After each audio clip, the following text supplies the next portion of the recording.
Okay, you'll have to forgive how shitty I look right now. I just got off of work, but I am wearing my suit jacket, so that instantly makes me classy. Alright, I don't usually do these kind of videos, mostly for these kind of addendum, like chapter question type videos. Like, what did we learn in today's chapters, children? Mostly because I cover usually pretty much 90 to 95% of the stuff I want to cover in the review. Usually when I reread it, I'll be like, oh man, I should have mentioned that or in the review, or oh, I keep forgetting to mention this. But usually I just hang off on it because most of the time, not all of the time, but most of the time, the questions I have are going to be asked or to be answered in the next couple of chapters. Take, for example, like the Sternritter girls, Bambietta's little Sternritter clique. They showed up at the very end of chapter 579, and, like, Candace shows up and she, launches a lightning bolt and everything. So, like, I don't see any point in making a video like, oh, what are their other powers going to be? Like, oh, like, Lilito's always eating, so it might be the gluttony or the glutton or something. I don't see any point in making those kind of videos because the answer's probably going to be revealed in the next couple chapters, and lo and behold, it was. Not always, but most of the time. Unless the topic is, like, really big. Unless it's, like, talking about Aizen, where we have to, like, recap a bunch of shit, or the exact opposite with Yuha, where we don't know a lot about him, so we have to kind of, like, speculate a lot of stuff. So I'll make videos on those. But there's been a running theme going around. It's like a comment that always pops up on a bunch of my reviews whenever I do Bleach for the past couple of weeks. And it's regarding Kenpachi, and it's regarding his eye patch. Because no matter how bad the situation is, Kenpachi is literally covered in 3rd degree, probably 4th degree burns down to his bone. It's like beaten to death almost in a smoldering crater, ready to die. And everyone's just like, he's still wearing the eye patch, so he's gonna peel that thing off, or Ichigo's gonna peel that thing off, and he's gonna be like, boom, he's ready to go. Alright. Here's what I have to say about this, and I wanted to say it in the reviews, but I just keep forgetting. I'm probably not making any sense right now, but basically, here's how the basic thing goes, and it's the same thing with Kensei and Rose and the freaking holomasks.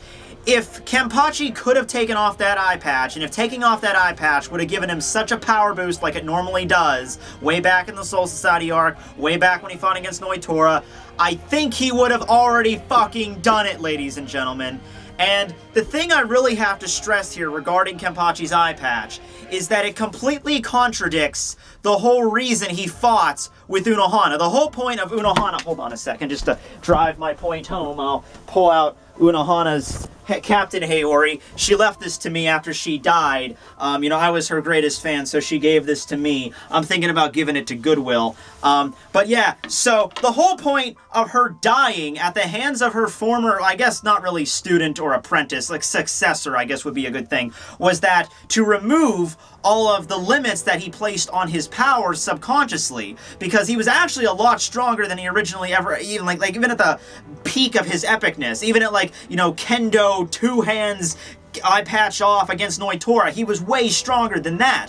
It's just that he had to awaken his true power. So even without so basically his eye patch was sealing his power on the surface, but he was still a bunch of psychological layers suppressing his power.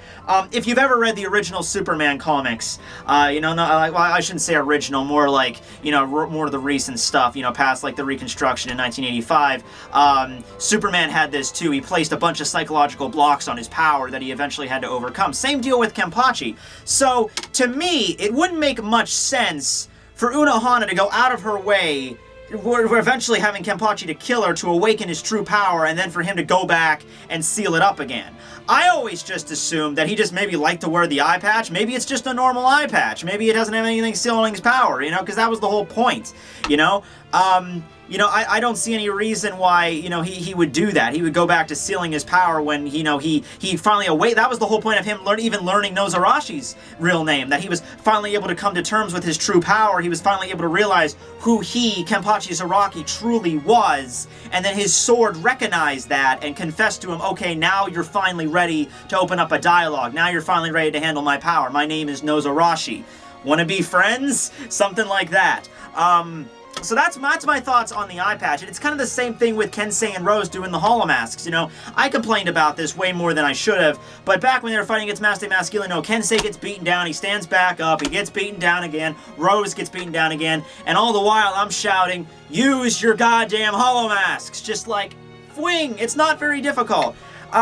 With that, though, it's not as much of an elaboration on exactly why they didn't do it. At least with Kenpachi, we had that whole little mini arc, that little battle just focused on him in the backstory, so that at least makes sense why his eye patch might not seal his power anymore. With Kensei and Rose, we really got nothing. It's just a matter of, if they were able to do it, they would have done it. So I don't know what the deal with Kensei and Rose was. The prevailing theory is maybe because they were captains, Yamamoto, like, placed a seal on their hollow masks, like they couldn't use it. You'd think if there was, like, a dire emergency in the Soul Society, like what there was with the Quincy's, they'd be able to remove that seal in emergency. Or maybe Yamamoto was, like, having none of it. He's just like, no, you're not using any of that shit while you're in the Soul Society. We're not having any of that holification bullcrap in there. I'm already going out of my way letting that Kurosaki kid go handle all that crap. We don't have to have 3 captains running around with that kind of power. So maybe at least that was a little bit of explanation. But with Kenpachi, it's like clear as day for me. You know, that like the whole point was his power is unlocked. Daz's power was unlocked, okay? And, yeah, that's basically what I wanted to say. Just a little bit of an addendum involving Kenpachi. I don't think he's going to be in the fight from now on. I mean, there might be, like, somebody might heal up, like, a medic like Momo and heal him up. Well, maybe not Momo, because now they're caught up in the fight against Basby, but I don't know involving that. Maybe somebody else is going to come up and heal him. He's not going to die, obviously, but he might be taken out of the fight for a while. The sad thing is, in my opinion, that I think Kubo was really trying to make it seem like his battle with Gremmy was like Kenpachi's time to shine. Like, Gremmy was this ultimate super badass Stern Ritter, and Kenpachi was the one to take him out. Kind of like what he did with Asnot, whereas when Asnot first showed up, he's just like, okay, this is one of the major players. Asnot and Basby, I guess, both are like one of the really top tier of the Stern Ritters that we're aware of. I guess, Hashwalt would be one too, and I guess Askin to a degree. But Gremmy was never really focused on that. If Gremmy was introduced earlier on in the series, like fighting in the original Invasion, and he was pulling out that imagination crap, and we've known about that for like a year and a half, okay, that might have been like, oh man, who's going to deal with this Gremmy kid? But Gremmy didn't show up, and Kenpachi showed up and had the epic fight, and I guess Kubo in his head had it out to be some kind of epic battle, but since Gremmy's character wasn't really established the same way as Asnot's and Basby's and Askin was, I mean, Askin's wasn't even established, it's just that he can mess with dimensions, sort of, but at least that's something to know, that whoever fights Askin's gonna be in for an annoying-ass fight. You know that. You just do. Same thing with Hashwolf. I mean, I don't know who's gonna fight Hashwolf, but, you know, they got their work cut out for him, I'm just gotta say. And then there's C, which we don't even know about Stern Ritter C. But I've rambled on enough. That's just my 2 cents on the whole Kenpachi eye patch deal. So yeah, hope you guys enjoyed. Tekking signing out.